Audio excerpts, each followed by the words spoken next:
Beaucoup d'entrepreneurs veulent faire grandir très rapidement leur entreprise. Mais la croissance rapide peut être vraiment une source d'ennui.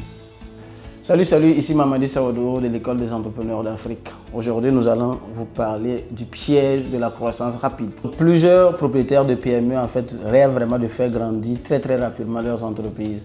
Ce qui signifie quoi? Augmenter le nombre de clients, avoir plus de visibilité, augmenter le chiffre d'affaires, être dans plusieurs villes ou dans plusieurs pays. Mais tout ça n'est pas sans conséquence si notre entreprise n'est pas vraiment structurée comme il faut. Donc, ça peut engendrer une tension de trésorerie parce que pour récolter d'abord, il faut semer. Donc, des fois, la croissance rapide, bien sûr, rime avec des dépenses qu'on doit supporter premièrement avant d'encaisser. Donc, c'est ça qui peut engendrer les tensions de trésorerie. Aussi, il peut avoir une désorganisation à l'interne parce que parfois l'entrepreneur va juste se baser sur une période où il y a un pic par exemple des ventes, bien le niveau d'activité est vraiment assez élevé et il se base là-dessus pour augmenter le nombre d'employés alors qu'il ne dispose ni des ressources ni les processus vraiment solides pour supporter cela. Il peut avoir aussi la baisse de la qualité de nos services ou de nos produits, ce qui est vraiment un corollaire du manque de processus ou bien d'infrastructures pour supporter la croissance. Sans oublier évidemment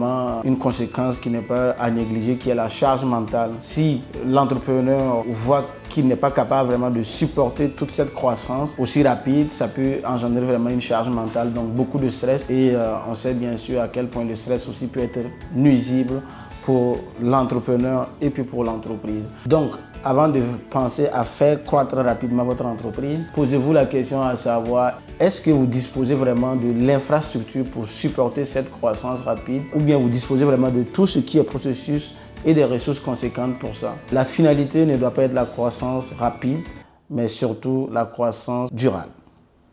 École des entrepreneurs d'Afrique, s'accomplir dans l'intérêt de la communauté.